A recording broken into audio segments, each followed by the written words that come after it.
If you're a kid in a candy store that's trying to stay off candy, your willpower, your strength is going to last for a little bit of time, but eventually you're going to be worn down. And this is what happens to us. When we have our phones, devices, notifications on and around us, we're like a kid in a candy store.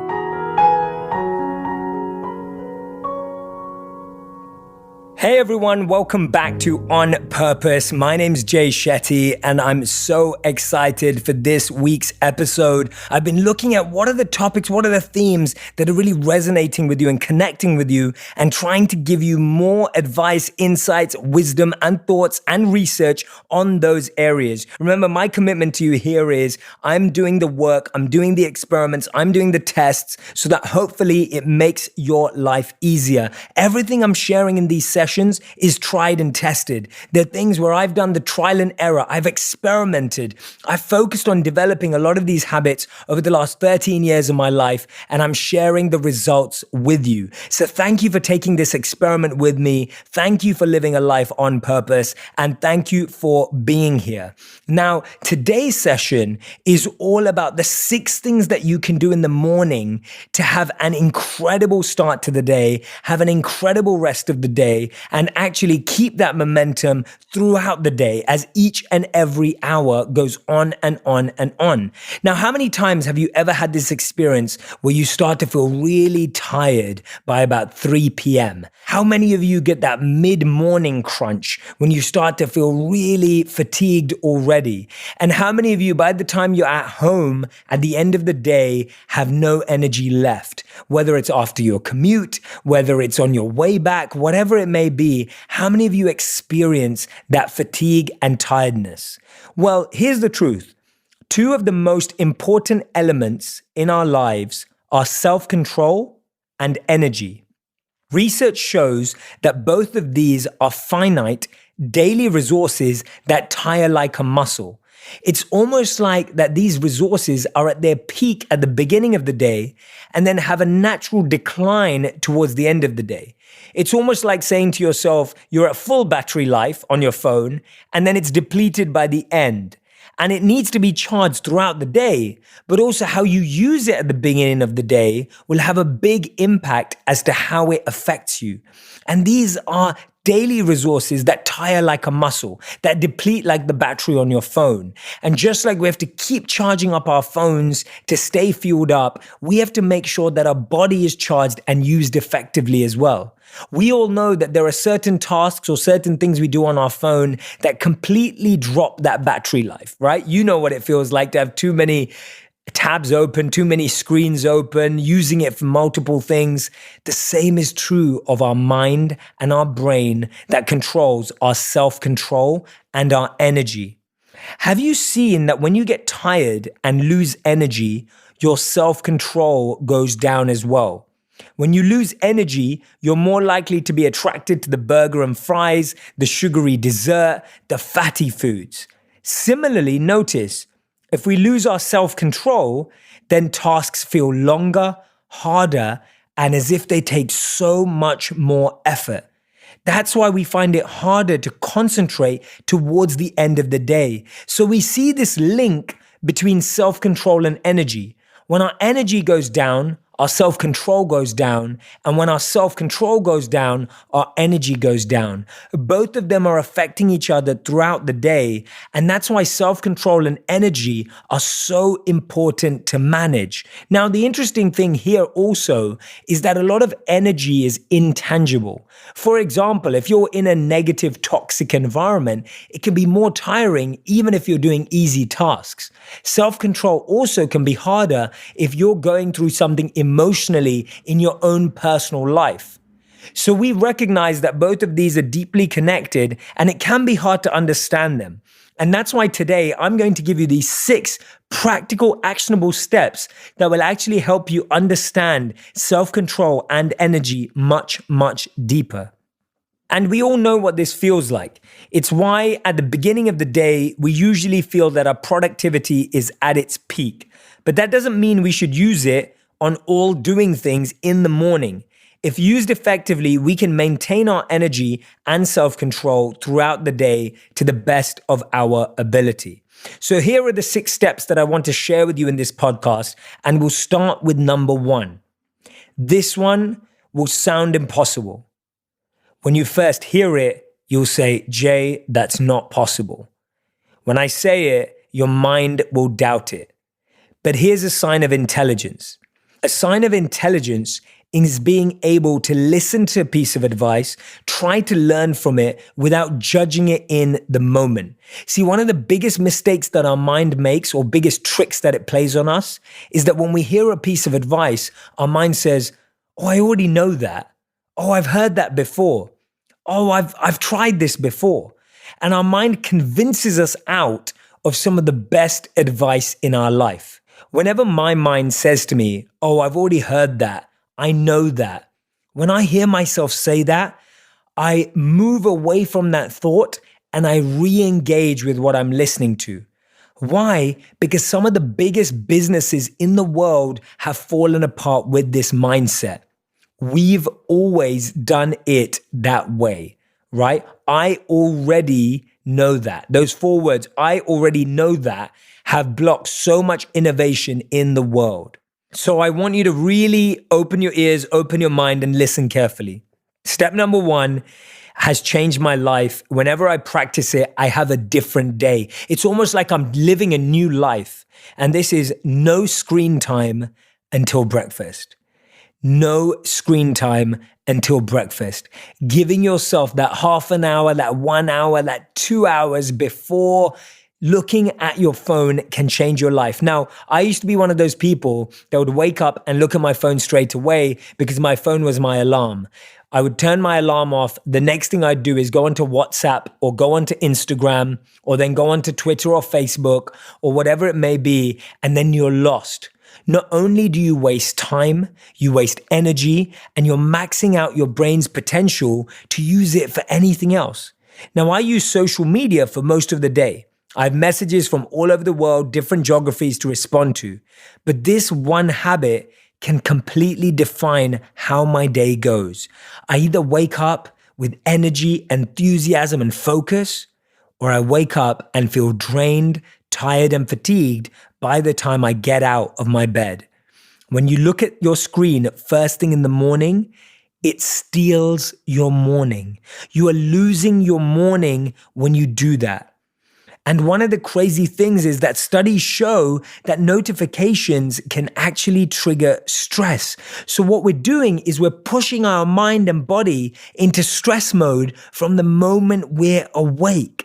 One survey of 2,000 workers in the United Kingdom found that notifications are linked to higher feelings of anxiety. So who wants to start their day with stress and anxiety? How many of us are actually forcing ourselves to start our day with stress and anxiety by looking at our phones? I think I may have mentioned this before, but I literally, to get out of this habit, used to lock my phone and my devices in my car outside so that I wouldn't have an excuse to get it. I got a real alarm clock and it changed my life. And I'm reminding you of this principle because I think it's something we have to hear often. Now, one of my favorite teachers, the Buddhist monk Thich Nhat Hanh, he talks about how when we're stressed, we're either thinking about the past or worrying about the future. That's where stress comes from. The degree to which you're living in the past or the degree to which you're thinking about the future, to that degree, we feel stress and anxiety. Now, that definitely happens when you see your notifications first thing in the morning. Someone messages you from the past. Someone talks to you about your future. You see something's happening to your ex. You see something happening to your last boss. You see something about this new job that you want. You're constantly putting yourself in the past and the future and not living in the present. Rather than fully engaging with the morning, rather than setting your tone, you're starting the day with stress and anxiety. And so many of us are doing it every single day. In 2013, Adweek reported that 80% of smartphone users between the ages of 18 to 44 check their phone first thing in the morning. But even more, about 79% of smartphone users also have their phone on them all but just 2 hours out of the entire day. this is an important point. It's so important to not check your phone first thing in the morning. Please, please, please try and stay away from it. One of the best ways to stay away from it, I found, is to wake up to a song that you like in the morning so that your mind can be absorbed and engaged in that song. Another thing that can do is to start with a morning soundtrack of a morning meditation. It may be relaxed sounds. It may be nature sounds. Waking up to incredible sounds in the morning can have a beautiful start to your day. Again, your mind is engaged, so it doesn't want to check messages. And at the same time, you're hearing something. Again, you can have this on a device in your home, not your phone, so you can press play and this can be the first thing that you hear.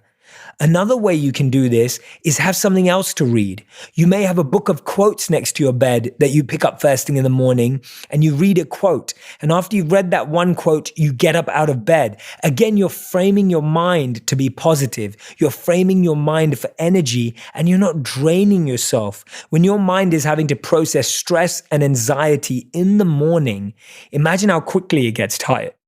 Imagine how quickly your self-control and energy drop when you allow yourself in the morning to absorb in stress and anxiety. So I really like it when you wake up in the morning and read an affirmation or a quote that you're inspired by.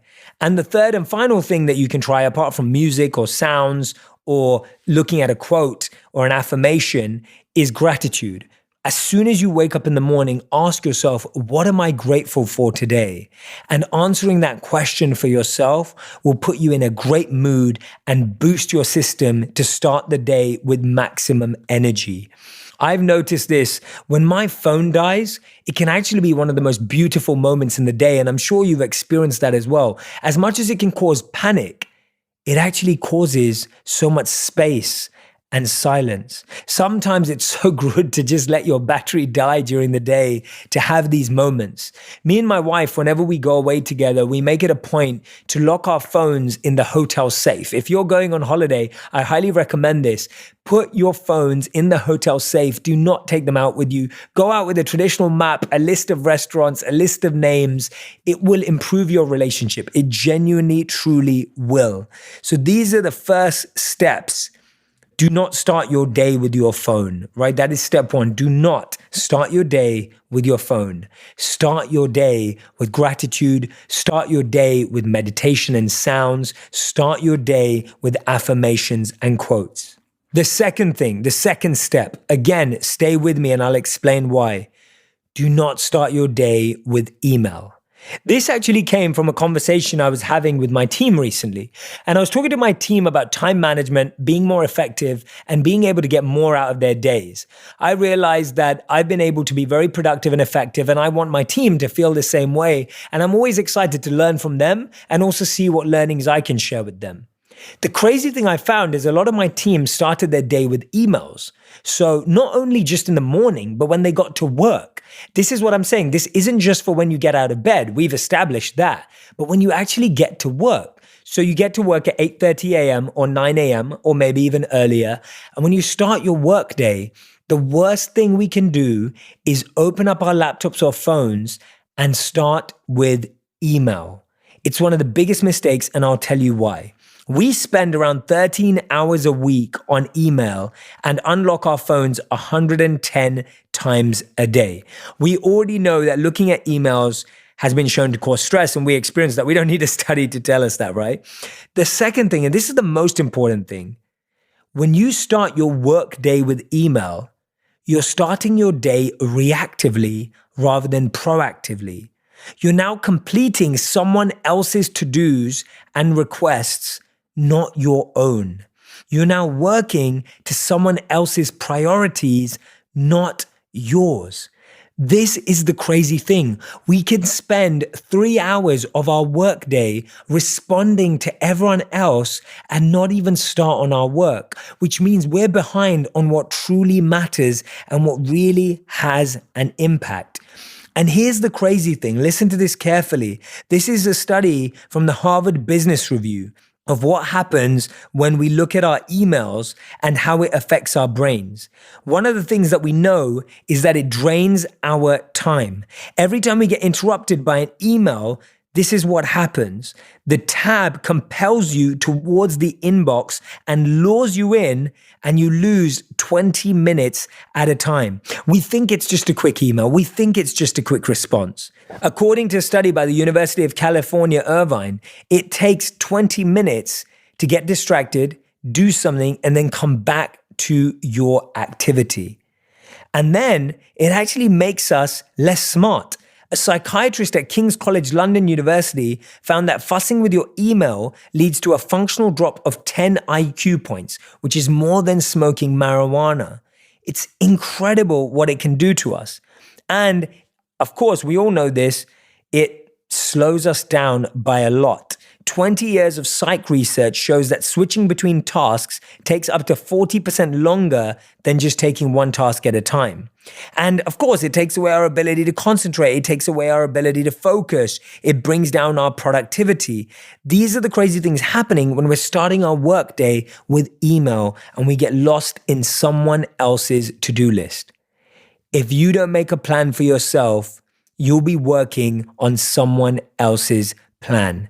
One of my favorite tips at the start of your workday is to actually turn off your notifications, even turn off your phone to do any work that you need to get deeply engrossed and absorbed in. See, if you want to do an activity that really requires your energy, if you want to complete something with focus, just put your phone away, leave it in another room if you need to get that type of work done. See, every day is different. You may not have a deeply absorbed task every day, but it's important that you do it. I'll tell you why. Because what we're doing is we're basically a kid in a candy store.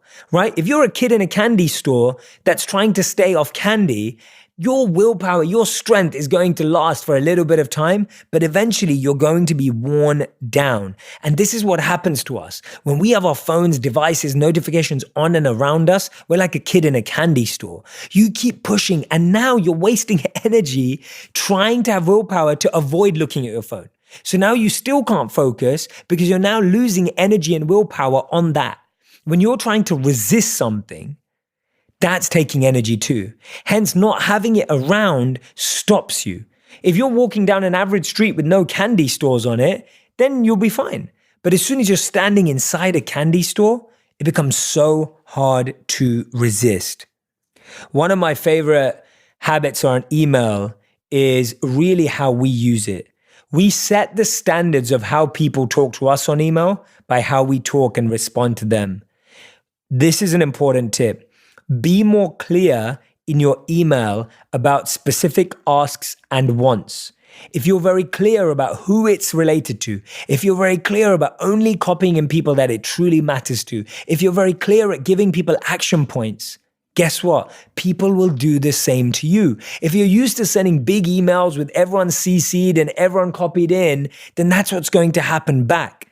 It's so important to be clear in your emails, and then people will respect that and start to change their habits. I remember when I started to do this in the workplace, specifically with giving actions to specific people in emails, and then I only started to responding ones where I was given a specific action. By setting that standard, you're letting people know that you want people to give you a specific action if you're going to respond or look in an email. I even started to color code people's actions so that they could easily browse to the part that was relevant to them. See, when you take more effort for other people, when you're giving tasks, hopefully they'll get the message and start doing the same for you. The second thing, set a standard by responding during work hours and it will be respected. See, if you're responding at all hours, people then think that they can message you at all hours. So you have to set that standard for yourself.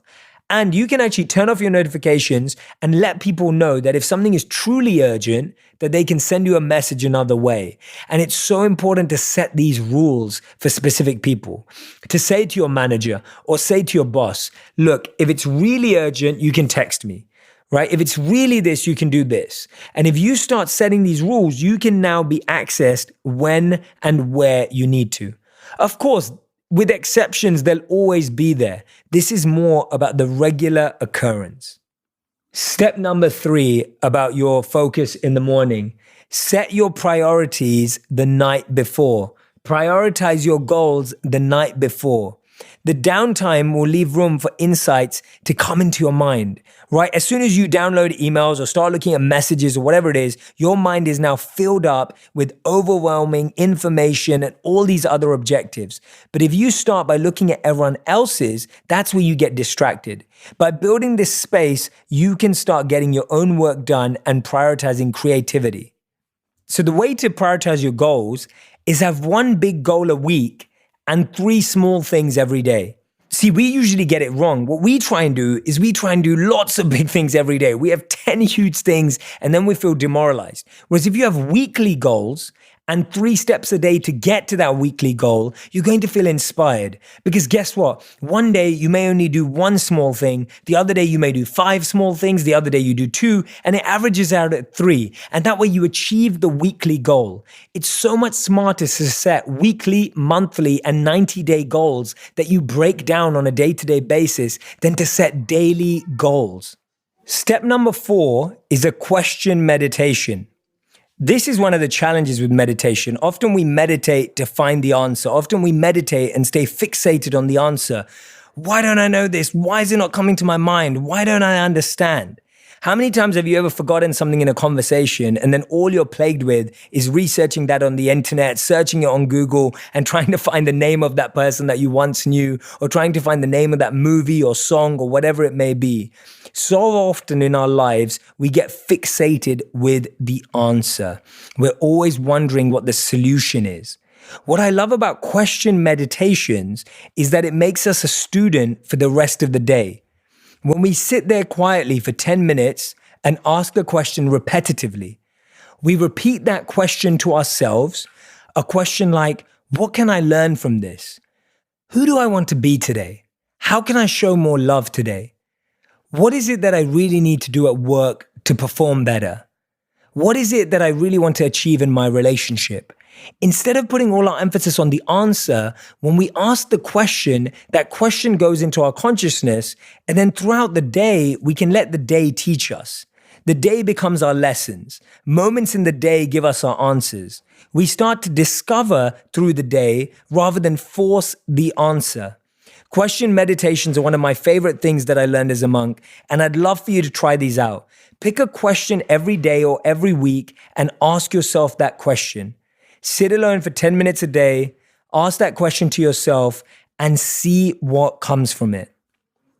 Lesson number 5, set an intention for the day. Now, what I mean by this is I actually sit down in the morning and often I'll visualize the meetings, the presentations, the podcasts, the videos that I'm going to make that day. And what I visualize is not how I want it to be, but how I want to be in that situation. So if I have a really tough meeting coming up, I'll visualize myself being composed and focused and prepared for that meeting. If I have a big presentation coming up, I'll visualize myself being centered and insightful for that. If I have a big conversation or connection coming up, I'll visualize myself being of service. And that's one of my biggest intentions is how can I serve? How can I make a difference? How can I make an impact? How can I help others? But I visualize it specifically to that day. Visualization is something used by everyone from Lewis Hamilton when he's driving his Formula One race car, or from football players, from everyone from Cristiano Ronaldo to David Beckham, visualizing free kicks. And when you're visualizing, you're not just visualizing the result, you're visualizing the process that you are focused on. You want to choose one word, you want to embody it. It might be courage, it might be confidence. Who do you want to be in your day is what you want to visualize. Maybe it's being kind, maybe it's being love, maybe it's being joy, maybe it's being energy.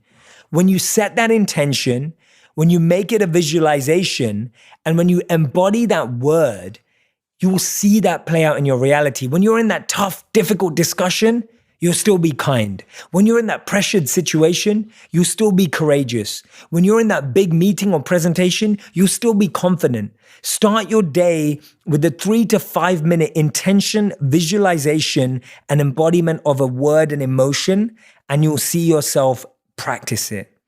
One of my favorite tips, it's so simple and so easy to do. And step number 6, try start your day with kindness. Usually the morning is a selfish time. We're thinking about what can we do for ourselves? What have we got to do? Or we've just thinking about, obviously you're doing it for your kids, so you already have kindness there. But if you do that with kindness, see, if you're doing it through pressure, making breakfast, making lunch, if you're doing it out of stress, out of rush, it actually creates the wrong focus in your day. Usually in the morning, we are helping others, but it's out of stress, pressure, and being strapped for time. Planning that time a little bit better changes everything. When we help others and do kind acts, it causes our brain to release endorphins, the chemicals that give us a feeling of high spirits and energy. It's compared to a runner's high. Doing something nice for someone else also gives the brain a serotonin boost, the chemical that gives us the feeling of satisfaction and well-being. This isn't just the act of cooking breakfast or giving in charity. It's about doing it in a kind motivation, a kind driver. That's going to boost your health and well-being and give you the perfect start to the day. So those are 6 steps that you can use to start your day that can transform the day ahead. It will help you keep self-control and energy, and they're nice and simple so that you can start practicing them from tomorrow. What I want you to do is just choose one that you want to experiment with. Choose just one out of the 6 that I've shared and try it out for the next week. Share with me these insights on Instagram, Twitter, Facebook, wherever you're live, and I'm always looking out and I'm always reading through what you're learning from these episodes. Make sure you go back and listen to the incredible episode we had with Dr. Oz this Monday. It was absolutely phenomenal and a really popular episode, and I can't wait for you to hear next week's one. I'll see you there. Thank you so much for listening to On Purpose. Make sure you subscribed, rated, and reviewed. I'm so grateful to have you here. Thank you so much.